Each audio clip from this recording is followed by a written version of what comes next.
All right, my friends, let's destroy some retirement fear porn, shall we? This just freaking infuriates me. So last night I put a link on my community tab about this article from Seeking Alpha. Retirement strategy is crunch time and you've been flying blind in retirement.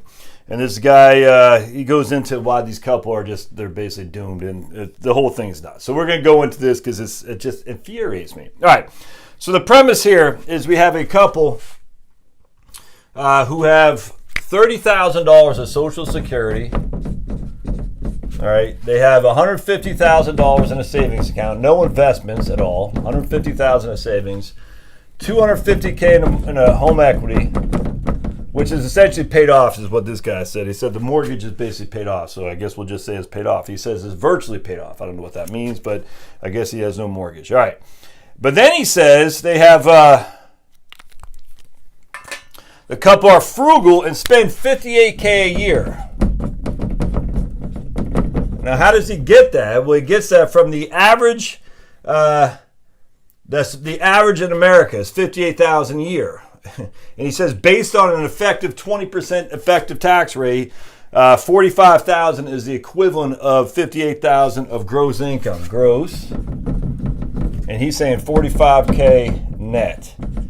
So basically, we'll say $4K a month. It's just this freaking stupid. So basically saying the couple are frugal and spend the average of $58,000 net per year in total expenses. Based on 20% effective tax rate, $45,000 is equivalent to $57,000 a year in gross income. That doesn't make any sense. That whole thing doesn't make sense.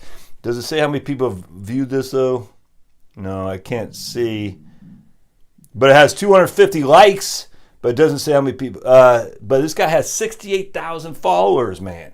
How many comments on here? Because this whole thing is just freaking stupid. I'm not even going to 323 comments. Nuts. All right. Anyway, so let's go into this. So first and foremost, if they have the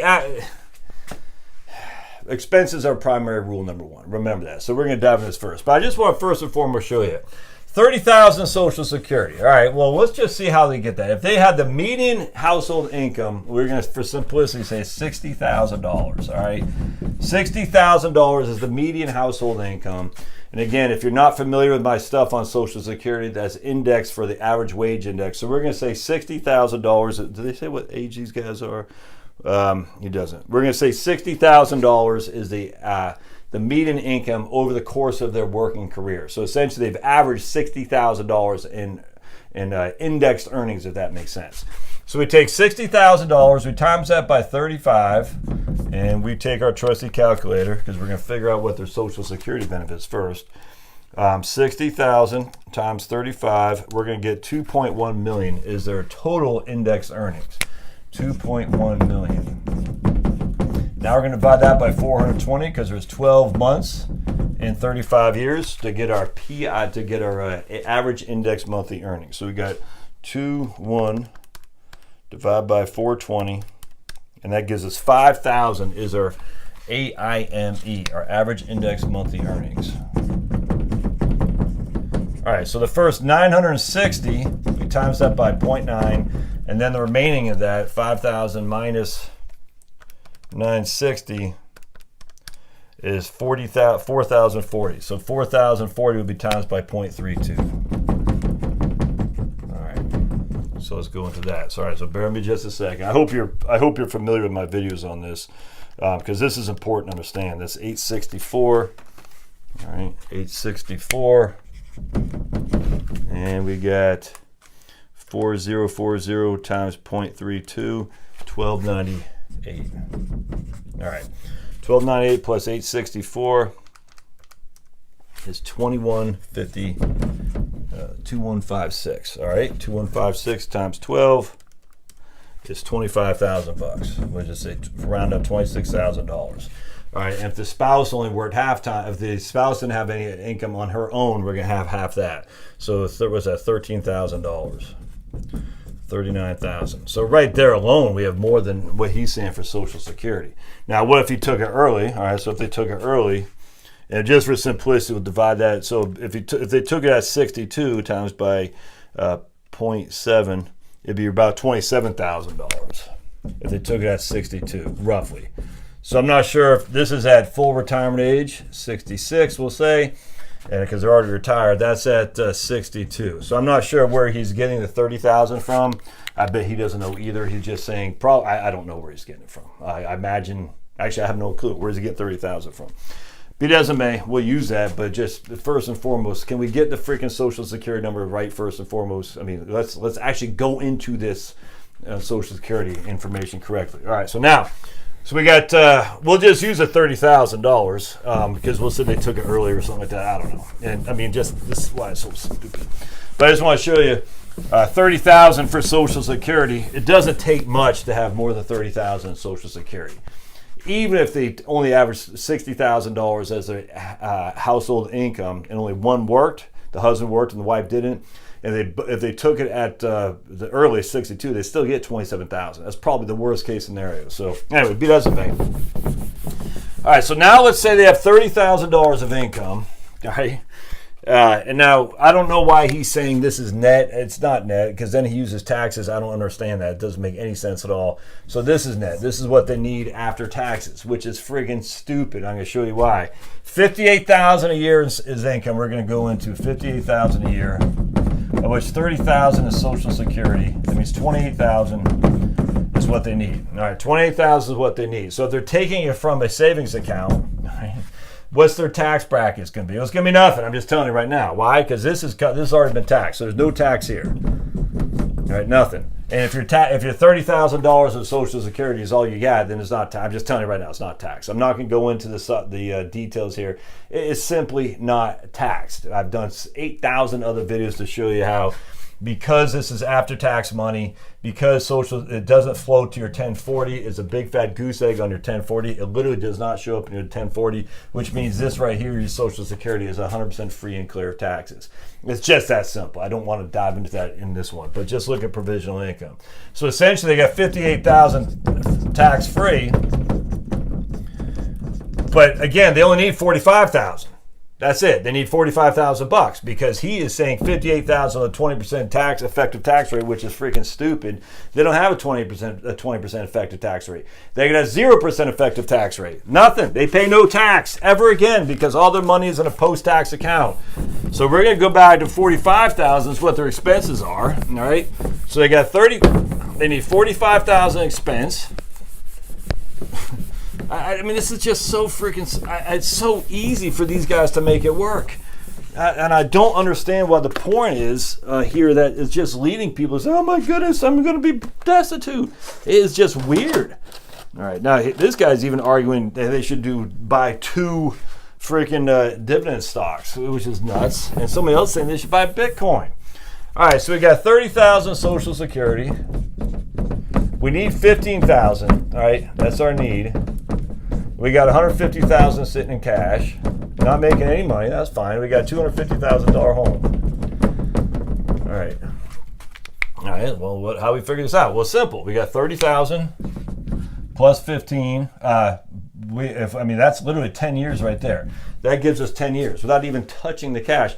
But you got to worry about inflation. We're going to say they invest it in a Ginnie Mae, which keeps up with the rate of inflation, just for simplicity. So they invest this in the Ginnie Mae, $150. It'll pay them 2% a year. What's that? $2,500, $3,000 a year. It still won't be taxed. There's no tax there.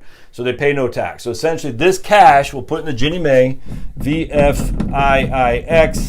And that will equal inflation. So before you guys go, oh my goodness, they're not getting inflation adjustments. Yeah, they are. So they're going to get the cash will equal the Ginnie Mae. So that gives them $15,000 right there, $30,000 right there for 10 years. So they got their $45,000 net of taxes for 10 years.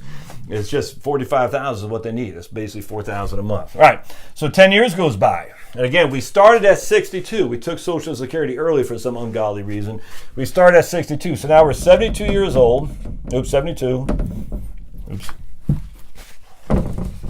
All right, so we made it just fine with for the first 10 years of retirement. But now we're 72, and presumably we still need, all right, 72 years old, and presumably, so now we have what, we'll say 18-year life expectancy. I don't even think that, but we're just going to say that for simplicity. So we have 18 years left. All right, so now we're 72 years old. We have no money. We have no money in cash anymore. This is gone. But now we have a house that's worth $250. We'll appreciate that at 2% a year. And what is our house going to be worth? Because you see where I'm going here. And this is all without paying any taxes. We have $250 present value, 2% a year, 10 years, no payment. The house will be worth $305,000 at that point. 305. All right, so the house will be worth 305. All right, we're going to take a reverse mortgage against half of that right there. So we're just going to use Wade Fowles numbers, which are old, but we're going to use them anyway. My man Sergio has told me that Wade Fowles numbers are actually a little bit antiquated in terms of it's actually better than what it was back then. So retirement, hold on a second. Retirement researcher. Let's use Wade Fowles reverse. So we'll go to retirementresearcher.com. We're going to go to his resources and his reverse mortgage calculator. I got to get rid of that right there. Resources, reverse mortgage calculator. All right, so now we're going to say, we're going to type in that their house is appraised for come on, wait, he's got these pop-ups. With $305,000. Oops. All right, we got cookies. I get it. 305. Oops. Now it populates for us, so we got to back check. All right, so 305. These people, we're going to use a 2.25. A lender's margin, a 2.73 10-year LIBOR, which I think is way low, but that is based on, that was updated 3/7/2019. That's not anywhere near what it is now. What is the 10-year LIBOR now? Hold on just a second. 10-year LIBOR rate. Let's see what we got here. 10-year LIBOR. Hold on just a second. I bet it's about half of what it was in 2019. Bear with me just a second. So we got to, all right, so loading. Hold on just a second. It's loading. So let's just say it's right there. Was that 0.698 is a 10-year? Is that the LIBOR? Yeah, okay. Well, there it is. That's the LIBOR, huh? LIBOR, whatever it is. Yeah, all right. So it's 0.68. All right, so there we go. 10-year LIBOR is 0.68. Boink. All right. And we got 2.25 lender's margin. We are 72, the youngest. All right, and we're going to do the origination fee. We'll say it's $2,000. Just to give us something, and we're going to say all the other closing costs are going to be put into the loan. So we can get $829 as a monthly payment. $829. So we have a $15,000 deficit. We have $30,000 from Social Security. We have a $15,000 deficit, and we can get $829 from our reverse mortgage. That's $10,000 a year. All right, so minus 10 from reverse mortgage. And 30 from Social Security. That leaves us with $5,000 deficit. $5,000 a year deficit. At the end of the day, don't forget too, by the way, that you're going to spend money you're going to spend less as you age. So now that they're 72 years old, what is the likelihood that they're going to continue to spend $45,000 a year now that they're 72? I bet it's not very high. I mean, look, this is just silliness. We haven't done any planning at all. We're just using their numbers. $150,000 sitting in cash doesn't seem realistic. $250,000 mortgage that's paid off doesn't seem realistic. If they only have $150,000 sitting in cash, that's nothing invested. That doesn't make sense to me. They got $30,000 Social Security. That doesn't make sense. Even that, we have a $5,000 a year deficit once we're 72 years old. And that's with taking reverse mortgage to the rates that they are today. It can be done. It's easy. Just some basic financial planning, man. So don't listen to the fear porn. It drives me up the wall. All right, love to hear your comments. Thanks.